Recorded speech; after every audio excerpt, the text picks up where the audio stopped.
trouble. I used to put sporks in people's hoodie pockets, and I did it one time in the line for communion, and then I got in trouble. And so I put all of them in the teacher's desk, and she got pissed because I sporked her. Because I called it sporking, and all the kids were like, all the teachers were like, what the fuck is sporking? I guess they thought we were doing heroin, but just melting shit on a little plastic spoon. Is that the heroin one, or is that the meth one? Yeah, metal spoon. Metal spoon? Well, what if that's all you have? Good luck. Extra drugs. Extra drugs, yeah. Our next comedian coming to the stage is going to be the last comedian in the 5-minute block. He's going to be doing a workshop. Put your hands together for Ricky Cruz.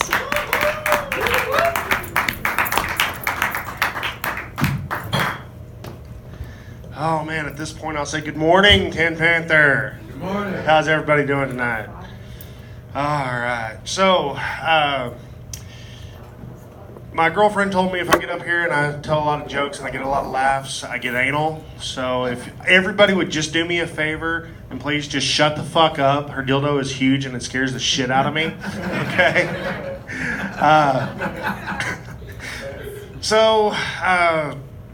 I'm a parent. I've got 3 kids, teaching the oldest one how to drive, and he's always hungry. One morning we're driving around, and he asked for breakfast, and I'm like, all right, yeah, sure. I'll pull out my phone, I do a quick Google search, and I find this place called Heaven's Gate.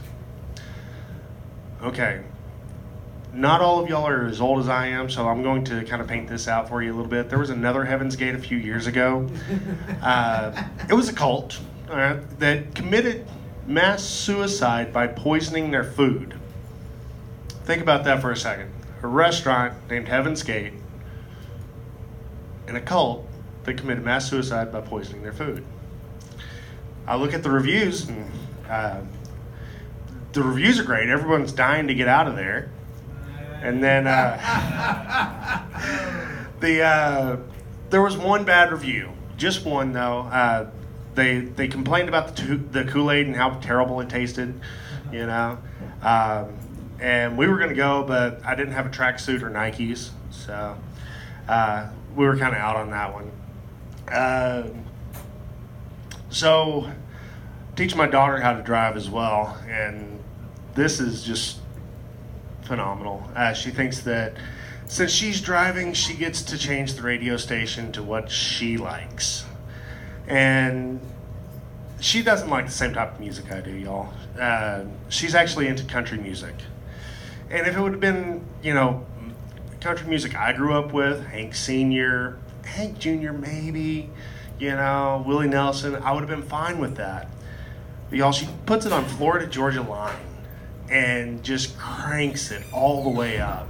And you know the song. It's the one, baby, you a song. Hey, make me want to throw my radio out. All right. Good. Nobody else is a Florida Georgia Line fan. So, going through a divorce now, one of the tips that they told me growing up, oh, marry someone like your mother. You know, I say, fuck that. If you ever met my mother, you'd understand. She was a terrible cook. Only woman I knew that could burn cereal. She invited me over for dinner one night, and she puts this plate of slop down in front of me, and I'm like, Mom, what is this? She says, oh, it's tuna surprise. Well, what's the surprise? Your father beat me.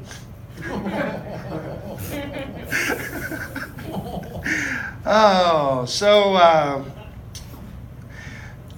sticking with the dark stuff here for a little bit. I am a comedian, so that does mean that I've tried to commit suicide at one time. Mine was just a few months, well, not even a few months ago. It was a little over a month ago. And one of the things that they gave us in the nut house was crayons, all right, because they don't let you have pens because you might, I don't know, give somebody a tattoo. But anyway, the type of crayons they gave us were crazy art. Okay? Crazy art, crayons in the nut house.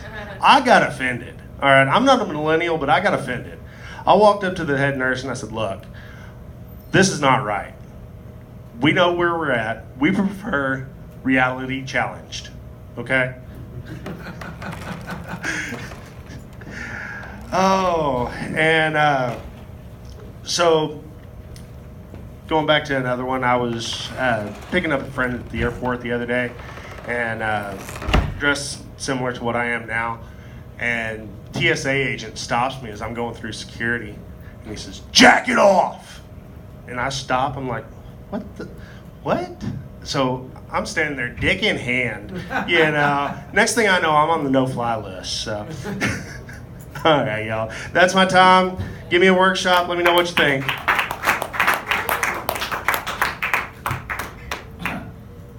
Workshop. I really enjoy the crazy art thing. I think that's funny. The crayons. You can go through all the stuff you're not allowed to have, and then try to figure out why crayons are okay. Okay. I wasn't allowed to read a book.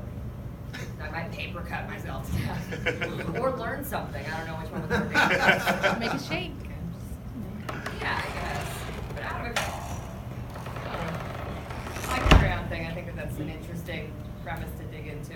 Okay. Micah. With the Heaven's Gate thing, like you tested out the audience at the beginning, and some of us were familiar, but just be prepared to bail on that one if the audience isn't familiar at the beginning. The Heaven's Gate thing is, I know what you're talking about because I'm super into murder. But like, a lot of people might have already been caught up with, it's not mass suicides as much anymore that's catching news headlines, it's mass homicides. Right. And that's kind of a lot.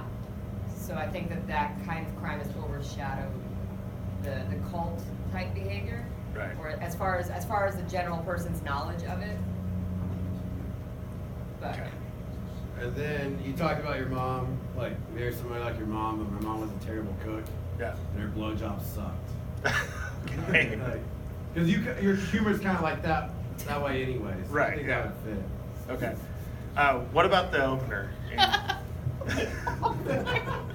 didn't know his mother. Yeah, this is my future ex-wife, by the Oh, way. sorry. Everybody give her a hand for putting up with me for 18 years. Yeah, Do you ride motorcycles? I do. Do you do jokes about it? I do. Okay, just making sure you should definitely do that. Yeah, one of them that I do is, We don't need to hear right now, because Okay. we can do that for another mic, but I was just making sure, because not that comedians. it's making sure you stay on brand. Right. Yeah. Not very many comedians, as a thing, ride motorcycles, and they definitely don't do jokes about it, so it kind of gives you like a little niche to Right. ride on. So. yeah. Yeah, I've got some of those that I'm working on. You asked about your opener. Which one was the opener? The one about the, if I get a lot of laughs, I get anal tonight.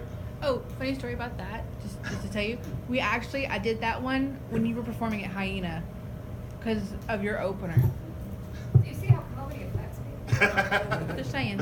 Oh, okay. So I helped him get anal? No, Give me the you receipt. helped write that joke, No, basically. the night that you had performed, the original comic hadn't showed, or wasn't coming. Oh. Yeah, you were our substitute comedian. Yeah.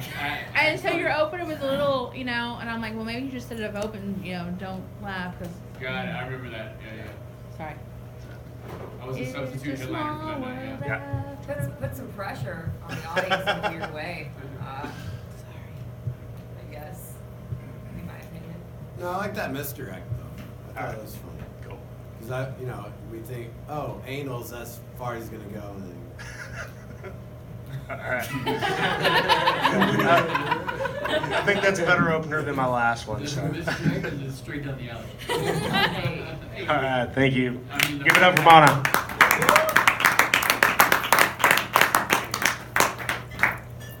One more time for Ricky Cruz. Thank you for coming out to Tin Panther, and thanks for sticking around. Yeah. Like in general, that's awesome. Our next meeting coming to stage, very funny guy, good friend of mine. Put your hands together real hard for Jordan Mack.